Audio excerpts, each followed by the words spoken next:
నమస్తే, welcome to Suman TV. నేను మీ యామ్ని. ప్రస్తుతం మనతో ఉన్నారు ప్రముఖ ఆధ్యాత్మికవేత్త, జ్యోతిషరత్న శ్రీమతి కోనాల భాగ్యలక్ష్మి రెడ్డి గారు ఉన్నారు. అమ్మతో మాట్లాడి మనకున్న సందేహాల గురించి అడిగి తెలుసుకుందాం. నమస్తే అమ్మ. నమస్తే అమ్మా. అమ్మ, ఈ కుజుడు యొక్క మార్పు వల్ల అసలు మీనరాశి వారికి ఏ విధంగా ఉంటుంది? వీరికి సంబంధించిన పరిహారం అంటూ ఏ విధంగా చేస్తే మంచిది?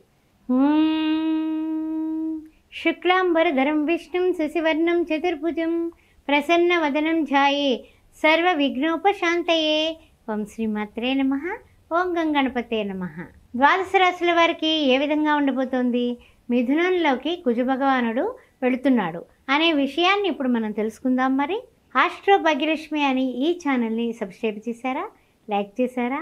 షేర్ చేయండి, మన వాళ్ళందరికీ పంపించండి. ఏ రాశుల్లో ఉన్న వాళ్ళకి ఏ విధమైనటువంటి శుభ ఫలితాలు ఉన్నాయా లేదా అనేది అందరూ చూస్తూ ఉంటారు. అందుకని మీరు షేర్ చేయండి. జాతకంలో ఏ డౌట్స్ ఉన్నా, పొంతన చేయాలన్నా, చక్రాలు వేయాలన్నా, ఎనీ డౌట్, కుంభ వివాహం, కదలి వివాహం, ఇలాంటి వాటి కోసం, చండీ హోమం, సుదర్శన హోమం, ఇలా హోమాది కార్యక్రమాల కోసం, జపాల కోసం నన్ను సంప్రదించవచ్చు. అంతేకాకుండా 16 సంవత్సరాలు పూర్తి చేసుకుని 17వ సంవత్సరంలో అడుగుపెట్టినటువంటి శ్రీ సౌభాగ్య మ్యారేజ్ బ్యూరో ద్వారా మీ పిల్లలకి పెళ్లి సంబంధాల కోసం మమ్మల్ని సంప్రదించవచ్చు. 9866044439. హిందువులు అయ్యి ఉండి అన్ని వర్ణముల వారికి స్వాగతం పలుకుతుంది శ్రీ సౌభాగ్య మ్యారేజ్ బ్యూరో. ఓం శ్రీమాత్రే నమః. ఈ మీనరాశిలో పూరాభద్ర 4వ పాదం, ఉత్తరాభద్ర, రేవతి నక్షత్రం, ఇవన్నింటికి సమస్యలు ఉన్నాయా లేదా అని మనం ఆలోచించడానికి మీనరాశికి కుజుడు ఎక్కడికి వెళ్ళాడు? పాపం 4th హౌస్కి వెళ్ళాడు. అర్ధాష్టమ కుజదోషం వీళ్ళని సెప్టెంబర్ 26 నుంచి వచ్చి పడిపోయింది వీళ్ళ మీదకి. చక్కగా అలా బాణం వేసినట్టుగా వచ్చేసింది. అయితే గురుడు అధిపతి అవడానికి, కానీ మీనరాశికి అయినప్పటికీ కూడా బీ అలర్ట్, ఆల్వేజ్ బీ అలర్ట్గా ఉండేటటువంటి రోజులు మీకు వచ్చాయి. 56 రోజులు కత్తి మీద సామే. అంతేగాని అద్భుతాలు జరుగుతాయి, ఆనందంగా ఉంటారు, మీరు ఏమనుకుంటే అబ్బాయి అవన్నీ అయిపోయాయి. ఆ వీరోచితాలన్నీ అయిపోయాయి. సెప్టెంబర్ 26 నుంచి కృష్ణాష్టమి పండుగ రోజు నుంచి జాగ్రత్తగా ఉండండి అనేది స్టార్ట్ అయిపోయింది. సరే, ఇది శారీరక ఇబ్బందులు మాత్రమేనా?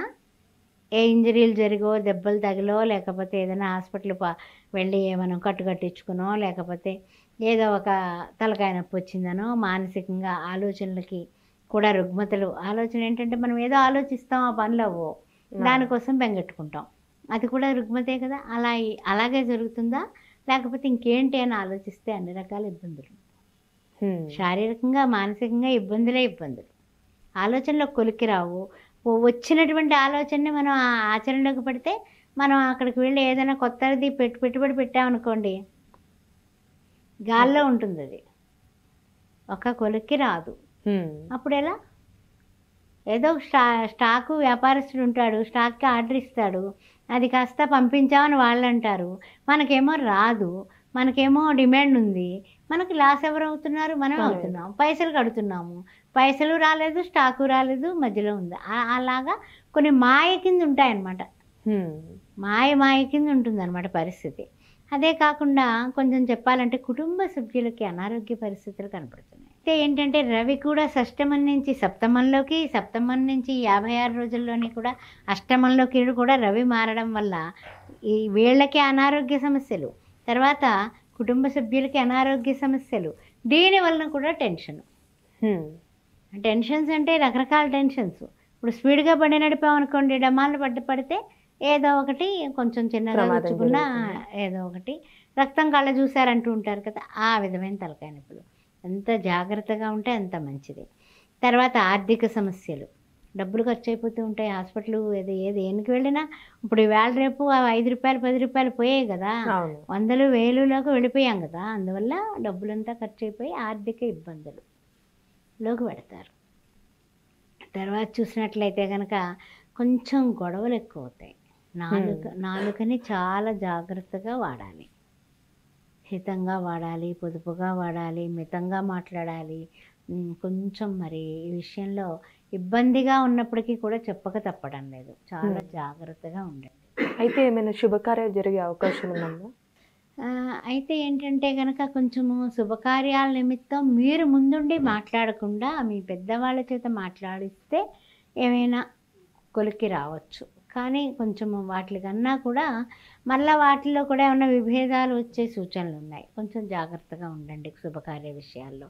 ఇచ్చిపుచ్చుకునే చోట జాగ్రత్త. వాగ్వివాదాలు వద్దు. వృత్తుల్లో, ఉద్యోగాల్లో, వ్యాపారంలో మన టైం బాగాలేదు, ఆ విషయం గుర్తుపెట్టుకోండి. జాగ్రత్త ఉండాలంటారు. రియల్ ఎస్టేట్ రంగంలో వాదులాట పీక్కి వెళ్ళిపోతుంది. అందుకని ఆ విషయంలో కూడా జాగ్రత్త.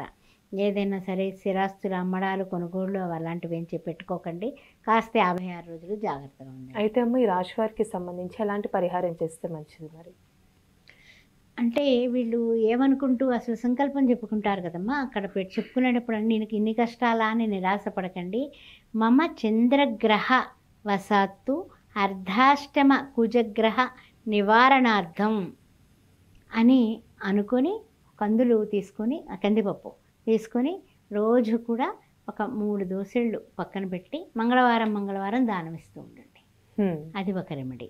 తర్వాత ఇది ఏదైతే ఉన్నాయో మమ చంద్రగ్రహ వసాత్తు అర్ధాష్టమ కుజగ్రహ నివారణార్థం అని అనుకుని 2 దానిమ్మకాయలు తీసుకుని పక్కనట్టి దానం ఇవ్వండి. అదేవిధంగా కొంచెము ఎర్రటి పళ్ళు దానిమ్మకాయలు, ఎర్రటి పువ్వులు, గులాబీ పూలు తీసుకోండి. ఇదే మంత్రం చదువుకోండి, అది పక్కన పెట్టండి. అలాగా మీరు దానం ఇచ్చుకుంటూ చక్కగానే తక్కువ మాట్లాడుతూ కాస్తంత హితంగా, మితంగా, ప్రియంగా ఉంటూ మీరు ఎంతవరకు మౌనవ్రతం పాటిస్తే అంతవరకు మంగళవారం నాడు ఒక్క పొద్దు ఉండి చక్కగా మీరు 6 to 7 కుజుడికి ప్రదక్షిణాలు 9 ప్రదక్షిణాలు చేసి ఆయనకు నమస్కారం చేసుకుని ఎర్ర వస్త్రాన్ని సమర్పించి దీపం పెట్టి ఎర్రటి పూలతో పూజించి జంట నాగులకి ఆవు పాలతో అభిషేకం చేస్తే ప్రతి మంగళవారం కూడా మర్చిపోకుండా ఓం సాం శరవణ భవ ఈ రోజు నుంచి మొదలుపెట్టండి. ఆగస్టు 26 ఓం సాం శరవణ భవ, ఓం సాం శరవణ భవ సుబ్రహ్మణ్యాష్టకం పఠించడం, వినడం, చదువుకోవడం ఇవి చేస్తే చాలా వరకు పరిహారం కింద పనికొస్తుంది. ఇదంతా ఉపశమనం కలుగుతుంది. చాలా చక్కగా తెలియజేశారమ్మా, ధన్యవాదాలు. ఓం శ్రీమాత్రే నమః.